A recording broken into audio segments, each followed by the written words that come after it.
मेरी वाणी का राग निवृत्त करने के लिए मेरे ही प्रभु के रूप में विराजमान आप सभी सत्संग प्रेमी माताओं, बहनों और भाइयों के चरणों में सादर प्रणाम।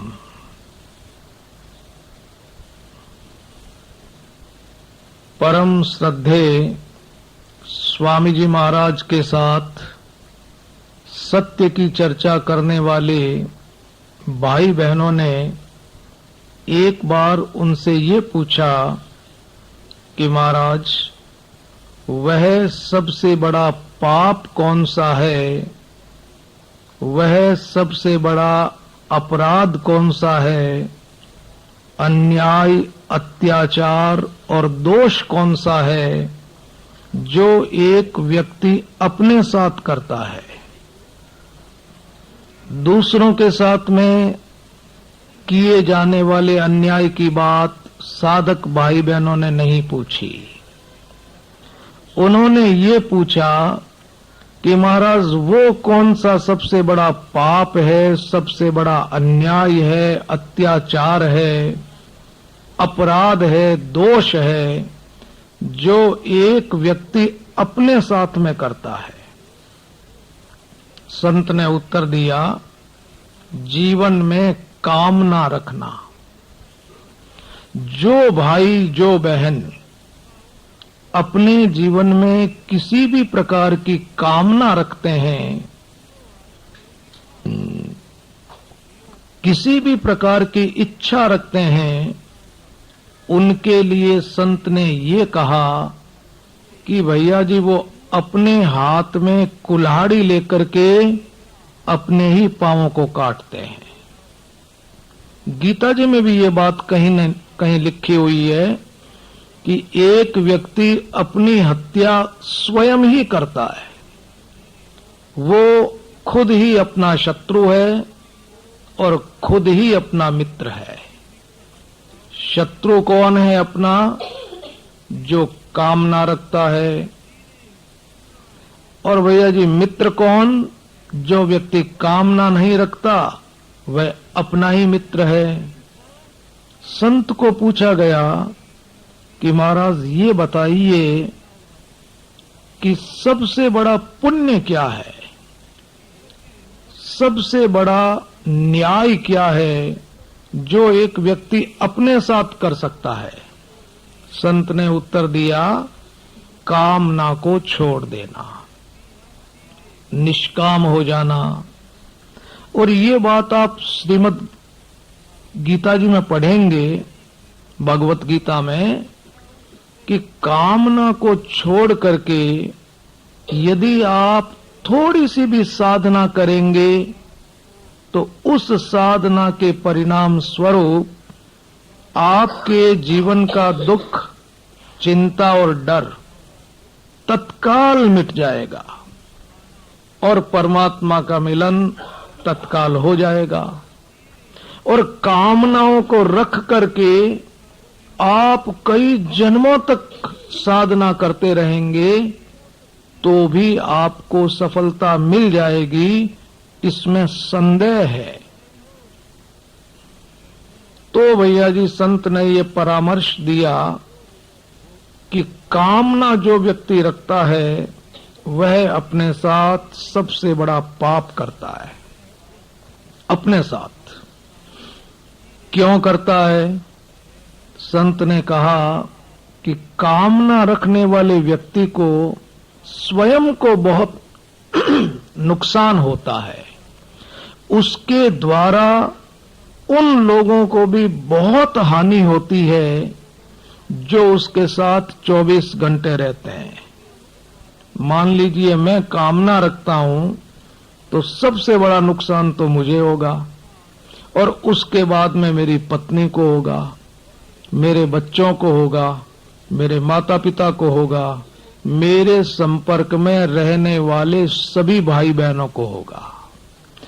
कामना रख करके मैं परमात्मा के इस संसार में कामना का संचार करूंगा, दूसरे लोगों में कामनाएं और पैदा हो जाएगी। यदि मैं निष्काम बन जाऊंगा तो मेरे संपर्क में रहने वाले परिवारजनों में भी निष्काम बनने की शक्ति आ जाएगी और बहुत बड़ा पुण्य हो जाएगा। स्वामी जी महाराज ने कहा कि भैया कामना रखने वाले को बहुत हानि होती है। सबसे बड़ी हानि क्या होती है? उन्होंने कहा कि एक बार मैं गंगा के किनारे घूम रहा था, एक संत मुझे मिले। उन्होंने मुझसे पूछा कि महाराज ये बताओ कि आदमी का सबसे बड़ा अज्ञान क्या है? सबसे बड़ा अज्ञान क्या है? तो स्वामी जी ने कहा कि मैंने तो उन संत को ये उत्तर दे दिया कि महाराज मुझे तो ज्ञान अज्ञान से कोई मतलब नहीं, क्योंकि मैं तो प्रभु का शरणागत भक्त हूं। तो उन संत ने मुझसे ये कहा कि देखो बेटा, तुम तो शरणागत भक्त हो, अच्छी बात, लेकिन मैं तुम्हें एक बहुत रहस्य की बात बताने के लिए आया हूं। स्वामी जी ने कहा बताओ। तो कहने लगे कि बेचारा आदमी ये सोचता है कि मुझ में कम ज्ञान है और वेद व्यास जी में ज्यादा था, यही उसका सबसे बड़ा अज्ञान है। दोबारा मैं आपसे निवेदन करूं, हम लोग जो इस तरह से सोचते रहते हैं कि भाई हमारे में तो कम ज्ञान है और अमुक व्यक्ति में ज्यादा ज्ञान है, उन संत में ज्यादा ज्ञान है। भैया जी, उन्होंने ये कहा कि आदमी ये सोचता है कि मुझ में कम ज्ञान है और वेद व्यास जी में ज्यादा ज्ञान था। वेद व्यास जी कौन? जिन्होंने वेदों की रचना की। वेद व्यास जी में ज्यादा ज्ञान है। इस तरह से जो भाई सोचता है, जो बहन सोचती है, यही उसका सबसे बड़ा ज्ञान है। वास्तविकता क्या है? सच्चाई क्या है?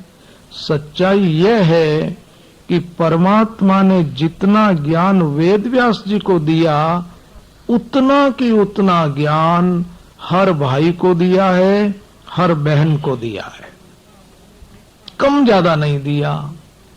स्वामी जी को पूछा कि महाराज, जब भगवान ने उतना ज्ञान हमको दिया ही है तो उसका हमको अनुभव क्यों नहीं होता? अरे भाई, पता चलना चाहिए, उस ज्ञान का अनुभव क्यों नहीं होता? जब इस बात को पूछा गया तो संत ने उत्तर दिया कि तुम्हारी भूल से परमात्मा के द्वारा दिए गए ज्ञान का तुम्हें अनुभव नहीं होता। भाई, मेरी भूल क्या है? संत ने कहा कामना। कैसे?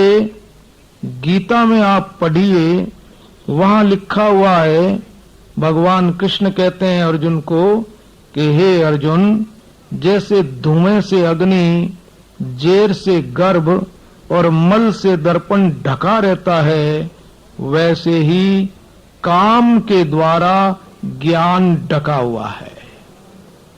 महाराज, ज्ञान तो है हमारे में, अब वो कहां चला गया हमारा ज्ञान?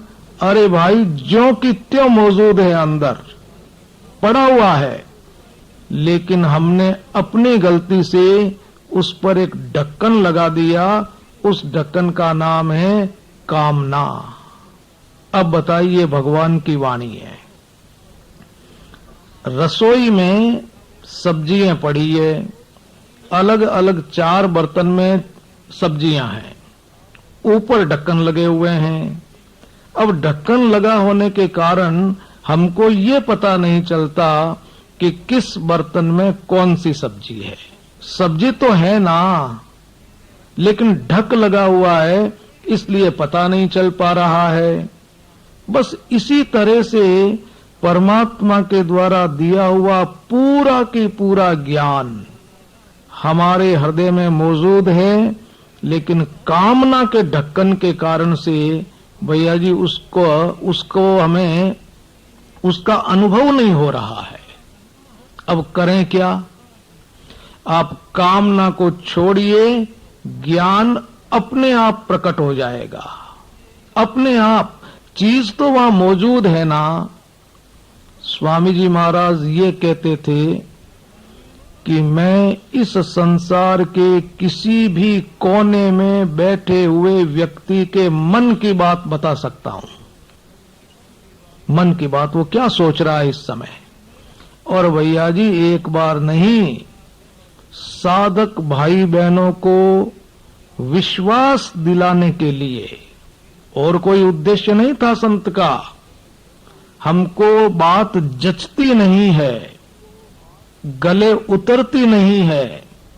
जो बात नहीं जचती थी, संत का हृदय करुणा से भरा रहता था। इसलिए भैया जी कभी कभी साधकों के हृदय में उस बात को जचाने के लिए और जमाने के लिए वो करके बता देते थे। यहां दिल्ली में थे, राष्ट्रपति राजेंद्र प्रसाद जी के यहां सत्संग का प्रोग्राम चल रहा था। बात बात में संत ने कहा कि अरे राजेंद्र बाबू, वो नेहरू बहुत परेशान है, अपने कमरे में बेचारा इधर से उधर घूम रहा है। उनको कह दो, उस जवाहरलाल को कह दो कि उनके मन में जो परेशानी है उसका उपाय हमको पता है। आश्चर्य हो गया जी राजेंद्र प्रसाद जी को। उन्होंने कहा भैया फोन कर लो, हम जानते हैं उनके मन में क्या है, उपाय भी हम बता देंगे। फोन किया गया, नेहरू जी अचंभित हो गए। राजेंद्र प्रसाद जी ने कहा बाबा कि हमारे सामने तो एक अंधे संत बैठे हैं, वो कह रहे हैं आपके मन की बात। आए नेहरू जी, बात बता दी गई, समस्या का समाधान हो गया। चाइना का अटैक हुआ था उन दिनों में इंडिया पर, उस समय की बात है। करके बता देते जी। आपके कलकत्ते में बैठे हुए संबंधी के मन में इस समय यह है, बता दिया। अब आप फोन से पूछ लो, अब आप क्या कहेंगे, मानना ही पड़ेगा। भैया जी फिर भी हम नहीं माने तो इससे बड़ा दुर्भाग्य हमारा और क्या होगा। गीता में लिखी हुई बात को ठुकरा दें, संत की बताई हुई बात में विश्वास न करें, इससे बड़ा दुर्भाग्य और क्या हो सकता है। स्वामी जी महाराज ने कहा कि भैया तुम विश्वास करो कि परमात्मा ने तुमको पूरा की पूरा ज्ञान दिया है, लेकिन इस कामना के ढक्कन के कारण से उस ज्ञान का तुमको अनुभव नहीं हो पा रहा है। एक नुकसान तो ये बताया। दूसरा नुकसान क्या बताया कि कामना ने हमको राग और द्वेष में बांध दिया। कैसे बांध दिया? मान लीजिए मेरा लड़का है, मैंने उससे कोई कामना की। क्या कामना की? कि भाई मैंने लड़के को पढ़ाया लिखाया, इसका लालन पालन किया, इसका धंधा भी मैंने जमा दिया। अब लड़का अपना अलग धंधा कर रहा है, 50,000 रुपये महीने के कमाता है। मैंने मन में सोचा कि भाई लड़के को मैंने इतना पढ़ाया लिखाया, इसलिए उसका कर्तव्य बनता है कि वो हमको 10,000 रुपया महीना भेज दे। ये मैंने मन में सोचा, लड़के को नहीं कहा।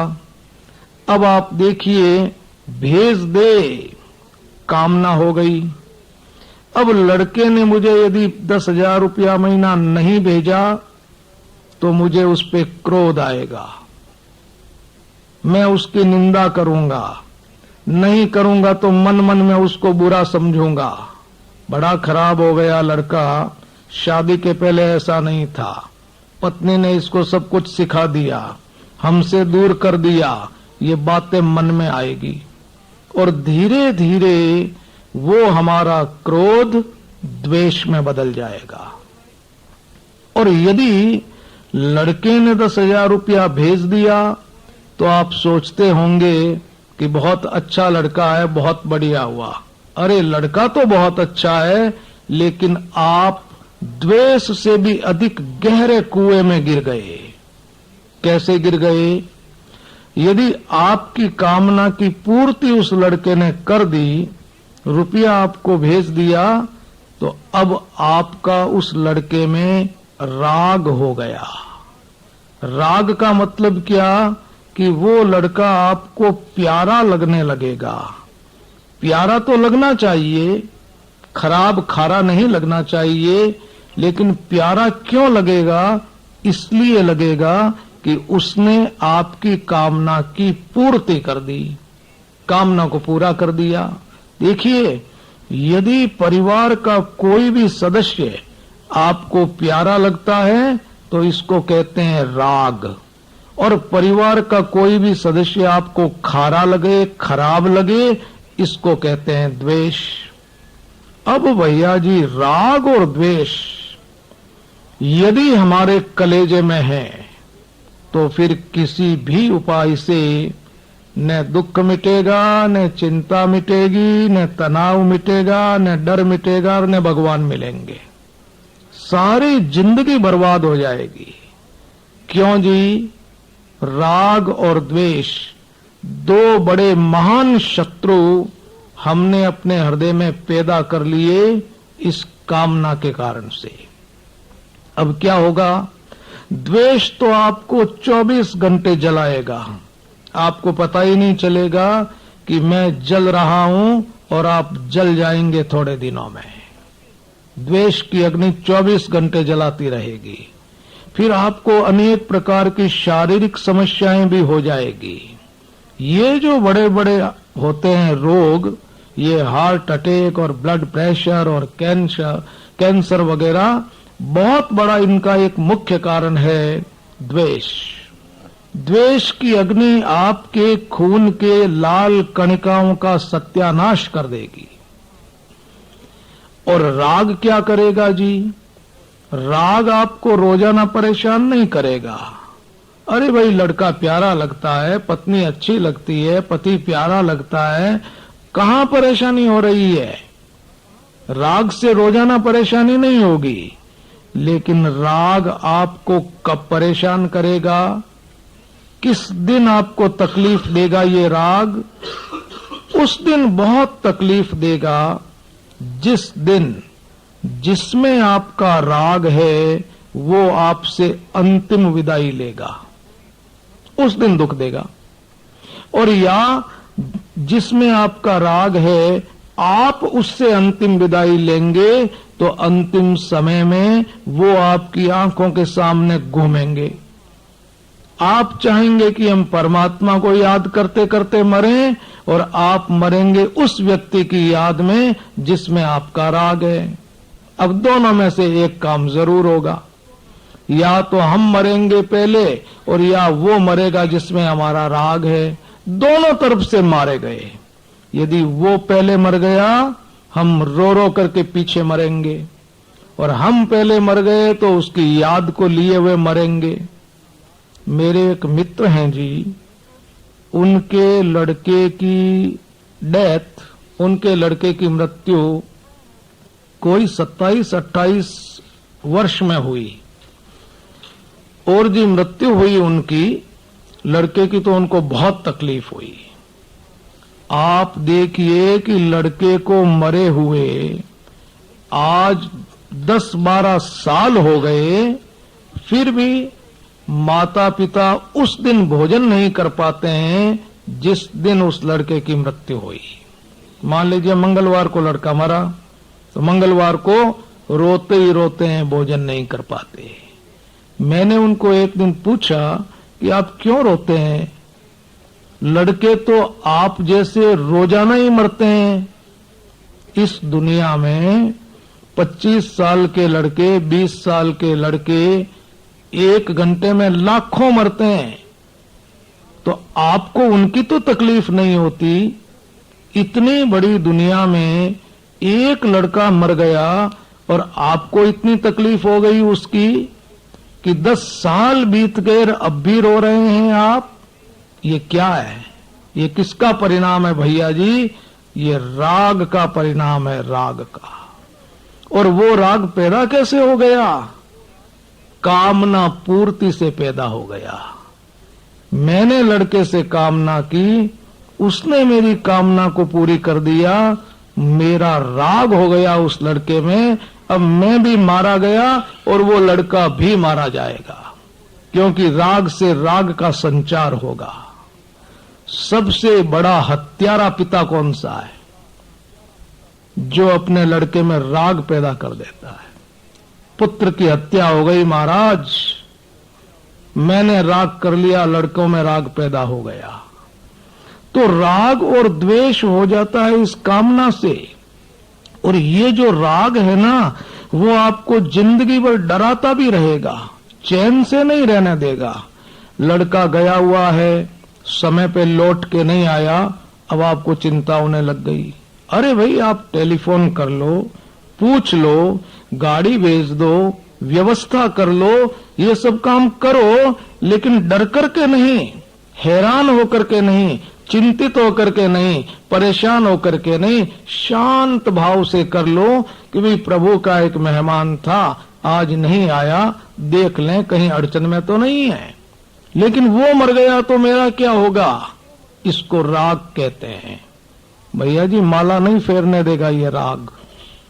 एक घटना आपसे सुनाऊं बहुत जोरदार इस राग की। मेरा छोटा भाई जयपुर आया हुआ था। मैं उन दिनों जयपुर रहता था, माता पिता मेरे साथ में थे। 5 बजे उसके आने का समय ऑफिस से। अब वो आया नहीं जी, तो माता पिता ने मुझसे कहा कि भाई वो आया नहीं, तो मैंने कहा आ रहा होगा। 6 बज गए, वो नहीं आया। इस दौरान हमने क्या किया, सत्संग की बातें शुरू कर दी।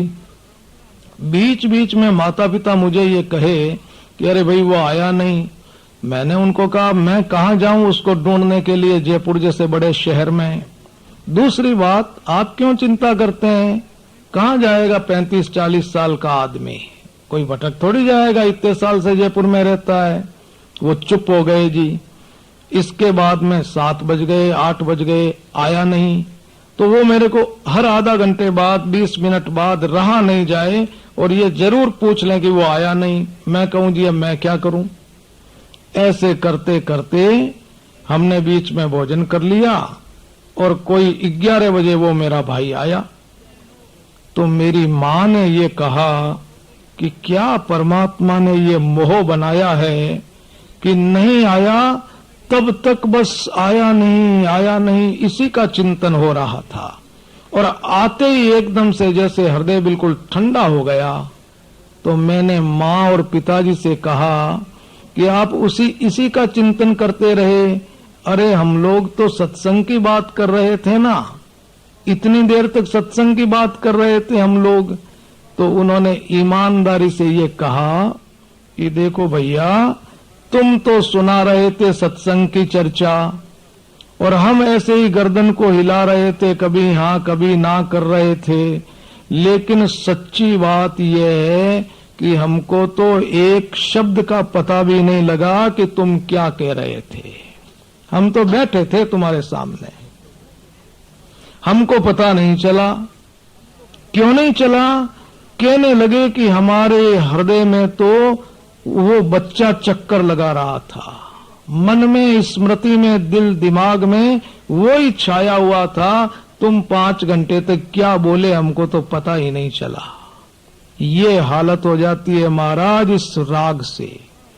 और इस राग का जन्म कैसे हो गया? अपनी गलती से। और अपनी गलती क्या हुई? कामना। ये हत्या नहीं हो गई अपने आप की।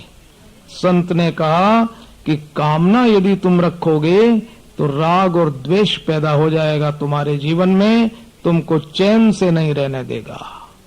तीसरा नुकसान, संत ने कहा कि देखो, तीसरा नुकसान तुमको ये होगा कि तुम अपने जीवन में जो भी पुण्य कार्य करोगे, कोई दान दोगे, किसी की सेवा करोगे, चाहे अपने माता पिता की सेवा करो, चाहे परिवार वालों की सेवा करो, चाहे गरीबों की सेवा करो, और किसी की भी सेवा करोगे, पुण्य कार्य करोगे, तो तुम्हारे मन में तो ये रहेगा कि भाई हमने तो पुण्य किया, हमने दान दिया, हमने गरीबों को भोजन कराया, हमने एक सेवा का काम किया, ये तो रहेगा तुम्हारे मन में। और भगवान के घर पे जो तुम्हारा खाता है उसमें ये लिखा जाएगा कि ये आदमी 1 नंबर का स्वार्थी है, वहां तो ये लिखा जाएगा। और दुनिया वाले लोग भी आपको यही कहेंगे कि भाई ये तो बहुत दान देने वाले हैं, बहुत सेवा करने वाला आदमी है, लेकिन भगवान के घर में आपकी वो सेवा स्वार्थ के खाते में लिखी जाएगी कि आप स्वार्थी आदमी हैं। अरे भाई ये कैसे हो गया? कामना ने आपकी सेवा को स्वार्थ में बदल दिया। कैसे बदल दिया?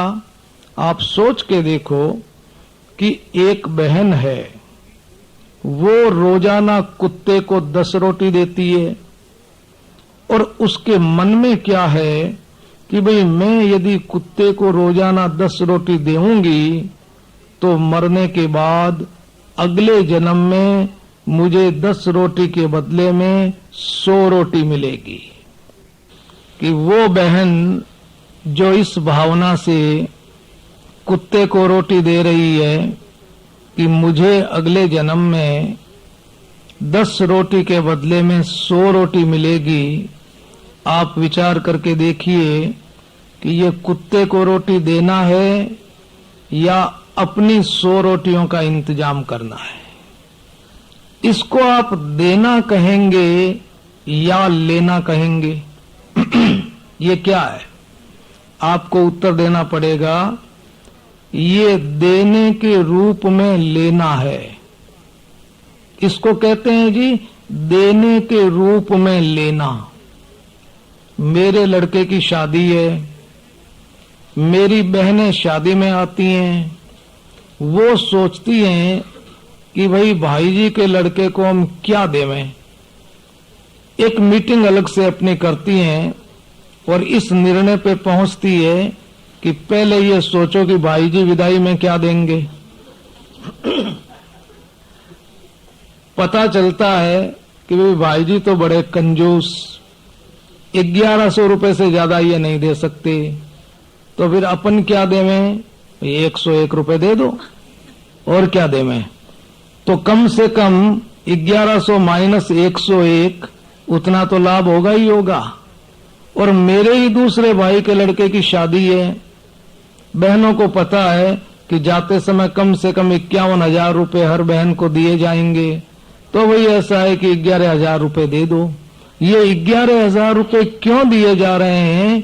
51,000 रुपए लेने के लिए।